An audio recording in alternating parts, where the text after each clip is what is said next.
सोचिए, अगर किसी प्राचीन भाषा की वर्णमाला सिर्फ अक्षर ना हो, बल्कि एक ब्रह्मांडीय कोड हो, एक ऐसा दिव्य नक्शा जो सृष्टि के रहस्यों को अपनी ध्वनियों में ही समेटे हुए हो।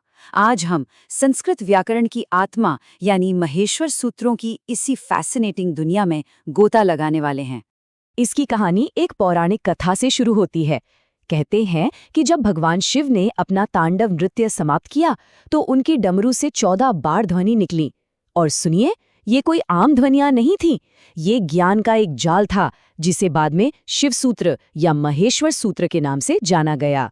तो आखिर ये महेश्वर सूत्र हैं क्या? सीधे सीधे कहें तो ये वो 14 सूत्र हैं जो महान वैयाकरण पाणिनि के बनाए संस्कृत ग्रामर की नींव हैं। ये संस्कृत भाषा की सभी ध्वनियों का निचोड़ है, जिन्हें एक बहुत ही असाधारण तरीके से व्यवस्थित किया गया है। तो चलिए इस ब्रह्मांडीय कोड की परतों को एक एक करके खोलते हैं और देखते हैं कि ये असल में काम कैसे करता है। ये रहे वो 14 सूत्र। अब पहली नजर में शायद बस कुछ अक्षरों का समूह लगे हैं ना, लेकिन इनके अंदर एक गहरा रहस्य छिपा है। ये कोई रैंडम लिस्ट नहीं है, बल्कि संस्कृत की पूरी वर्णमाला को एक अनोखे लॉजिक से पिरोने वाला एक जीनियस सिस्टम है। यहाँ एक बहुत ही दिलचस्प बात है। हर सूत्र के आखिर में जो हलंत वाला व्यंजन है, उस पर गौर कीजिए। इन अक्षरों को इथ कहा जाता है। और मजे की बात यह है कि ये असल में उच्चारण के लिए हैं ही नहीं, ये तो बस बाउंड्री मार्कर्स हैं। और यहीं से इस पूरे सिस्टम का जादू शुरू होता है। और ये सिस्टम कितना लॉजिकल है, देखिए। पहले 4 सूत्रों को देखिए। बूम! संस्कृत के सारे 9 स्वर इन्हीं में समा गए और बाकी के 10 सूत्रों में सभी व्यंजनों को एक बहुत ही वैज्ञानिक तरीके से अरेंज किया गया है। ये सिर्फ एक लिस्ट नहीं है, ये एक पूरा खाका है। चलिए अब उस पॉइंट पर आते हैं जहां ये सिस्टम अपनी असली ताकत दिखाता है। एक ऐसी कमाल की ग्रामर टेक्निक जो इन सूत्रों की वजह से ही मुमकिन हो पाई है, और सच कहूं तो ये अद्भुत है। इस तकनीक को कहते हैं प्रत्याहार। इसका मतलब है संक्षिप्त करना या छोटा करना। समझिए, ये एक तरह की लिंग्विस्टिक जिप फाइल है जिससे व्याकरण के बड़े बड़े नियमों को बहुत ही आसानी से बताया जा सकता है। चलिए देखते हैं कि ये काम कैसे करता है। मान लीजिए हमें सभी स्वरों का जिक्र करना है, तो हम शुरू करेंगे पहले सूत्र के पहले अक्षर से, यानी अ से। ठीक है, तो हमारा स्टार्टिंग पॉइंट हो गया अ। अब हमें चाहिए एक एंडिंग मार्कर। स्वरों के लिए हम जाते हैं चौथे सूत्र तक और वहां का मार्कर उठाते हैं जो है च। तो अब हमारे पास है अ और च। इन दोनों को मिला दीजिए, बन गया अच। और बस हो गया काम। इस एक छोटे से कोड में संस्कृत के सभी 9 स्वर आ गए।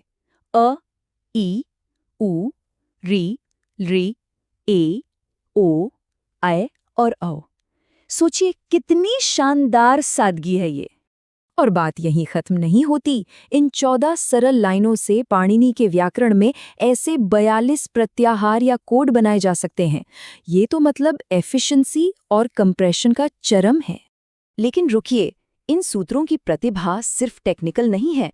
चलिए अब देखते हैं कि ये कैसे व्याकरण से आगे बढ़कर एक बहुत गहरे दार्शनिक आयाम तक पहुंचते हैं। कई विद्वानों का मानना है कि ये सूत्र सिर्फ भाषा का ग्रामर नहीं, बल्कि ब्रह्मांड का ग्रामर है। इनकी बनावट शब्द भ्रम की उस गहरी वैदिक सोच को दर्शाती है, जिसके हिसाब से ये पूरा ब्रह्मांड ध्वनि के कंपन से ही पैदा हुआ है। मतलब भाषा की संरचना और सृष्टि की संरचना में कोई फर्क नहीं है। इस नज़रिए से देखें तो ये सूत्र हमें सिखाते हैं कि कैसे कुछ सरल नियमों से इतनी बड़ी और जटिल चीज़ें जन्म ले सकती हैं, ठीक वैसे ही जैसे प्रकृति के नियम इस ब्रह्मांड को चलाते हैं। इन ध्वनियों का बहाव मानो सृष्टि के बहाव की ही नकल हो, जो अनेकता में छिपी एकता को सामने लाता है। कुछ व्याख्याएं जैसे कि नंदिकेश्वर काशिका में तो और भी ज्यादा डिटेल में जाती हैं। वे बताती हैं कि कैसे कुछ व्यंजन सीधे सृष्टि के तत्वों से जुड़े हैं। ह, य, व, र जैसे अक्षर आकाश, वायु, अग्नि और जल को दर्शाते हैं, जबकि ल पृथ्वी तत्व का प्रतिनिधित्व करता है।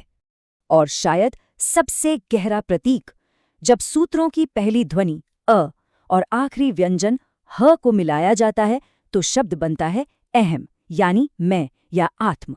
ये मानो अव्यक्त चेतना से लेकर व्यक्त जगत तक की पूरी यात्रा है, जिसे एक ही ध्वनि प्रणाली में समेट लिया गया हो।